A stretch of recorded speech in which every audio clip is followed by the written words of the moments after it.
Good morning, YouTube, and welcome to the Piper Report. So, I've been up all night, so I'm pretty tired, but I can't sleep.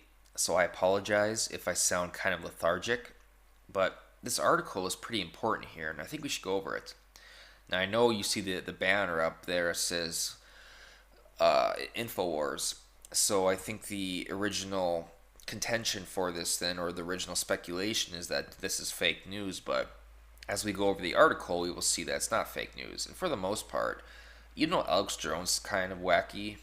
The the website, the organization of Infowars, is actually pretty accurate in their uh, reporting on articles and news stories. So that's something to take in mind. That sites like Breitbart too, and even the far left like Huffington Post. Well, maybe not Huffington Post. I don't know what the fuck I'm talking about. Let's move on. Anyways, court rules State Department must release Clinton emails detailing Obama response to Benghazi. So here is the article. Judicial Watch today announced that U.S. District Judge Amy Berman Jackson has ordered the State Department to turn over to Judicial Watch 8 identical paragraphs of previously redacted material in 2 September 13th, 2012 Hillary Clinton emails regarding phone calls made by President Obama to Egyptian and Libyan leaders immediately following the terrorist attack on the U.S. mission in Benghazi. Both emails had the subject line, "Quick summary of POTUS calls to presidents of Libya and Egypt," and were among the emails stored on Clinton's unofficial email server. Judge Jackson reviewed the documents directly and rejected the government's contention that the records had been properly withheld under the Freedom of Information Act B5 deliberate process exemption. It's kind of funny when you think about it. I'm sure many of you remember this as well, that when Obama first became president, he promised that his administration would be one of the most transparent administrations of all time. And what does he do? He does the complete opposite. He is now, his administration is famous for denying the most freedom of information requests of all time. That's a pretty significant diversion. Let's move on. Judge Jackson ruled the two records, even if just barely pre-decisional, are not deliberative.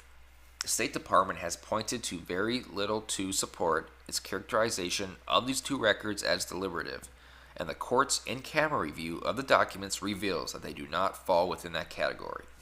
The full emails may reveal what former State Hillary Clinton and Obama knew about September 11th, 2012 terror attack on the U.S. mission in Benghazi.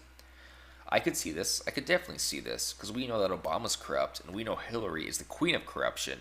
So obviously, when something is that close to election, they're going to do whatever they can to cover their ass. And in Obama's defense, I'm sure there'd be many presidents who would do that too. I am not saying it's right. I don't think there's any justification for it.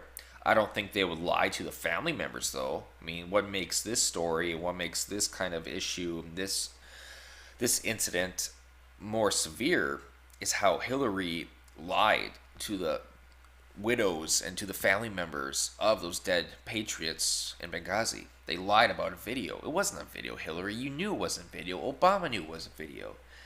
You said that just for Obama can win 2012, because everyone knew that the truth came out, that Obama's negligence and your insufficient leadership in the State Department was the direct result for the cataclysm that happened in Benghazi. Obama would have lost, and the midterms would have went even better for the Republicans than they actually did. They went well during it, but they would have been a lot better.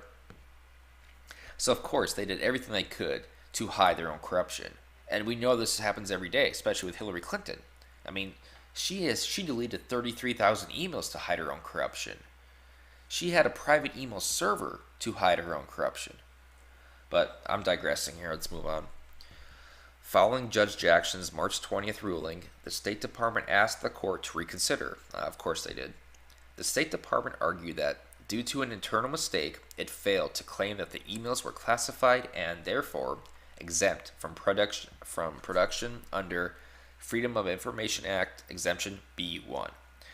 In response, Judicial Watch argues that the failure was not a mistake, but instead was a part of a deliberate effort by the State Department to protect Clinton and the agency by avoiding identifying emails on Clinton's unofficial, non-secure email server as classified. That'd be my best guess. If I was to make a logical conclusion based on the evidence and based on the character traits of Obama and people like Hillary Clinton, that's exactly would be my assumption. Is that because first go back a little bit here. We know two of the biggest lies I think Obama has given, which most people don't know, or the ones that do know about it don't really consider it a big deal, is he lied twice about knowing about Hillary's private email server. First, he lied to Chris Wallace on an interview. Then he also lied, I think it was on 60 Minutes. He said that he found out about Hillary's private email server when the American people did. Well, documents later released by the FBI showed that Obama not only knew about Hillary Clinton's private email server, he actually corresponded with her on that private email server. So I'm not a lawyer, but I think that would make him complicit in a cover-up, because you can maybe make the argument that Hillary is way too dumb to realize that having classified material on an illegal private server isn't actually illegal. But Obama, for a constitutional lawyer, you think he would know better too. So he knew Hillary was breaking the law, yet he let it slide. It shows his true character. He is a piece of shit. Last paragraph here.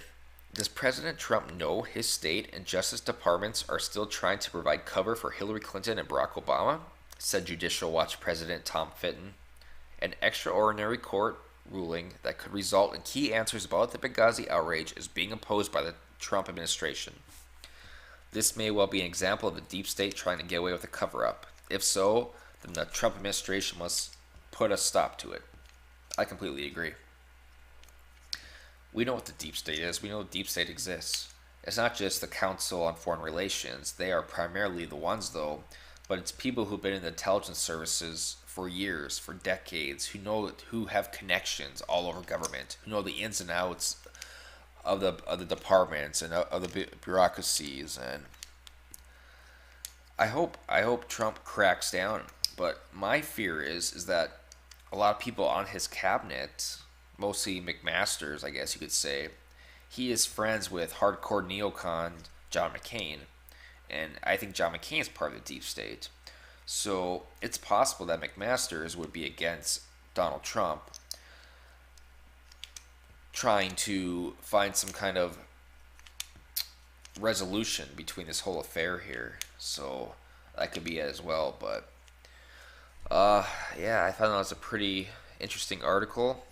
Like, once again, I'm sorry if this video may sound like shit. I kind of feel like shit, I'll be honest. So yeah, my apologies. And I'm done.